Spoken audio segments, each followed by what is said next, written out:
Qu'est-ce qui fait qu'aujourd'hui, les chrétiens vivotent, ils sont médiocres, ils sont passables. À peine on trouve beaucoup de chrétiens bien. Il y a des milieux où on ne peut pas trouver des chrétiens. Ces milieux que je peux appeler le sport, la musique, de la politique, des affaires. C'est des milieux où on ne voit pas les chrétiens. Pourquoi Christ nous a appelés? Quand Christ nous a appelés, il a dit, allez en mon nom et faites des nations mes disciples. Il n'a même pas dit de faire des individus ses disciples. Il dit des nations. Dieu nous a donné une mission, un mandat, c'est de conquérir des nations. C'est-à-dire, un Ivoirien peut conquérir le Cameroun. Un Ivoirien peut conquérir le Japon. Un Ghanéen peut conquérir l'Américain. Un Américain peut conquérir le Burkina. C'est-à-dire que nous sommes faits pour aller conquérir des nations. On ne fait pas la conquête d'une nation avec du bruit. Il faut d'abord réussir à avoir la même mise sur les richesses. Donc comment faire aujourd'hui pour que nous les chrétiens, par la grâce de Dieu, on ne soit pas des médiocres et des passables dans notre famille, dans notre génération autour de nous. Quand un chrétien a 100 millions, personne ne peut respirer autour de lui. Quand un chrétien fait des affaires et qu'il a pu construire une petite maison, en tout cas le Saint-Esprit sait qu'il est devenu. Quand un chrétien par hasard a pu payer une voiture de troisième main, le quartier va savoir qu'il est vraiment chrétien. Quand un chrétien a pu payer un costume de 1000, 2000 $, on saura que vraiment il est un chrétien. Mais autour de nous, les païens ont des conteneurs de 300 millions chaque semaine. Les païens ont des affaires de milliards. Les gens sont en train de décider pour l'avenir des nations, de nos familles. Mais nous, on n'a rien, on n'a aucune décision. Que la conquête commence, c'est une onction, c'est une parole, c'est une grâce, c'est un manteau pour dire à quelqu'un, tu n'as rien fait encore. Dis à quelqu'un, tu n'as rien fait encore. Frères et sœurs dans le Seigneur, ne nous contentons pas du peu. Nous devons aller à un niveau supérieur. On peut faire plus que ça et on doit faire plus que ça. Comment est-ce que la Bible dit que nous sommes le sel de la terre? Et si le sel a perdu sa saveur? Nos enfants, que Dieu a rendus intelligents, combien de parents chrétiens ont échoué aujourd'hui? Parce que nous ne savons pas que l'intelligence a plus de valeur que l'argent. Quand Dieu nous donne des enfants qui sont intelligents à l'école, qui ont commencé à faire du succès, est-ce qu'on les accompagne? On n'a même pas le temps de ces enfants. On court pour notre bonheur, on court pour notre joie, on court pour notre plaisir et on brade l'avenir de ces enfants.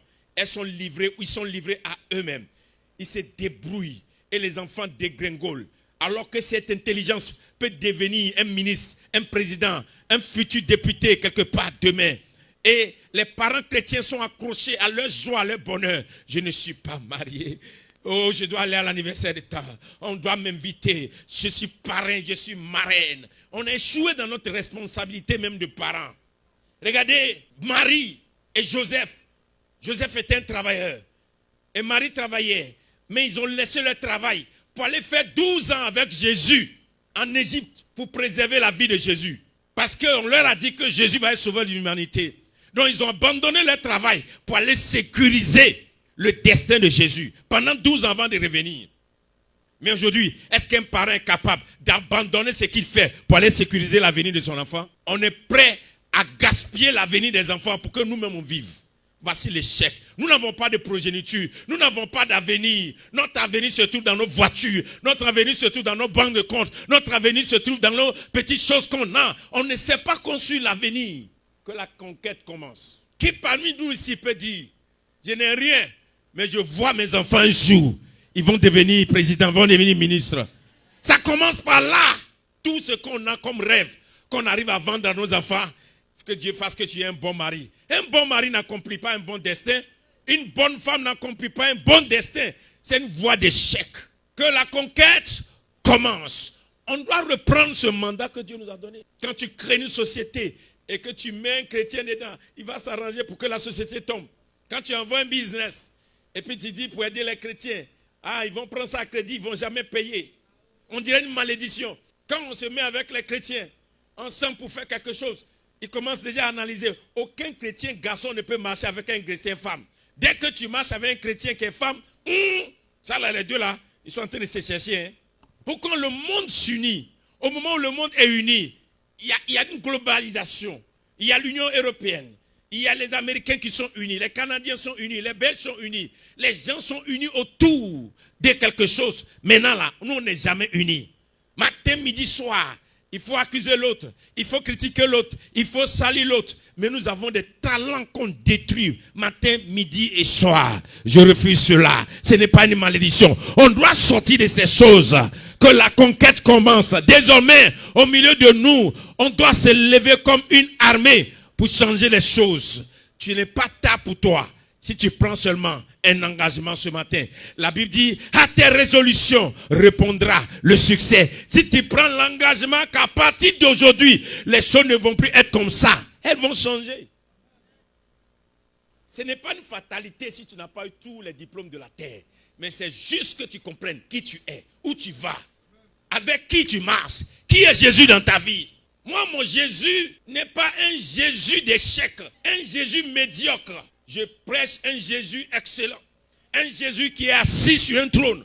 Il est le roi des rois, le Seigneur des seigneurs. Et la Bible dit qu'il est né d'une manière exceptionnelle, unique. Il est mort d'une mort unique. Il est ressuscité d'une manière unique. Il est parti au ciel d'une manière unique. Il reviendra d'une manière unique. Et sa parole est unique. Il est incomparable. Tu ne peux pas marcher avec un Dieu qui est comme ça. Et puis ta vie ressemble à Anzassa. Que la conquête commence.